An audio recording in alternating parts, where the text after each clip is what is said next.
आज आपण नाश्त्याला डाळीच्या पिठाची आंबोळी करूया. कोणी पोळी म्हणते ना, मग आपण आंबोळी म्हणूया. आता मी डाळीचं पीठ घेतलेलं आहे. त्याच्यामध्ये मी कांदा घालून घेते आहे. भरपूर घालायचा कांदा, छान चव लागते त्याची. नंतर ही कोथिंबीर भरपूर घेतलेली आहे. त्यात आलं लसणाची पेस्ट घालायची.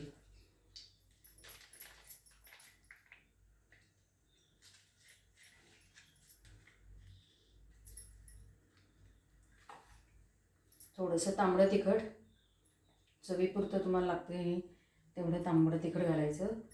थोडासा हिंग घालायचा आणि हळद घालून घ्यायची त्याच्यात. त्याच्यानंतर मीठ घालायचं. आता मी हे पाण्यात मिक्स करून घेते, दाखवते कसं करायचं.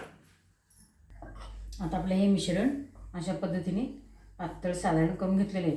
ही पोळी पातळ जेवढी असेल ना तेवढीच चांगली लागते, आणि जेवढी जाड कराल ना तेवढी मग पिठाळ लागते. त्यामुळे थोडं पातळ करायचं. आता तवा गरम करत ठेवलेला आहे. आपण सगळीकडे तेल लावून घेऊया.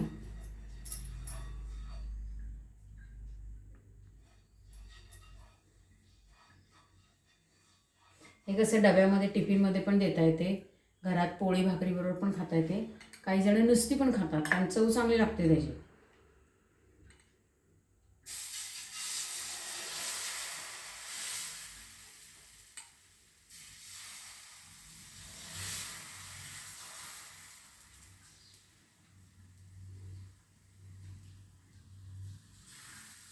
पण त्याच्यावरती झाकण ठेवूया. जरा 1 सेकंद ठेवायचं. मतलब वाफ आली ना वरती की वरचा पण पाकोदर छान पचतो.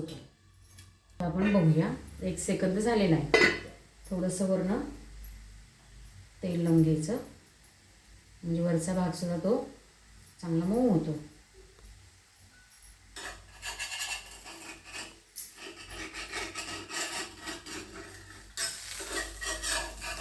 हलकं घ्यायचं.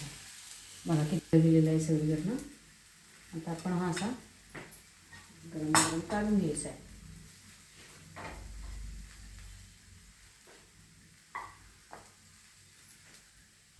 दोन्ही बाजूने पचलेला आहे, छानपैकी शिजलेला आहे. आता हा काढून घेऊया. अशा पद्धतीने हा डाळीच्या पिठाची पोळी किंवा आंबोळी तयार झालेली आहे.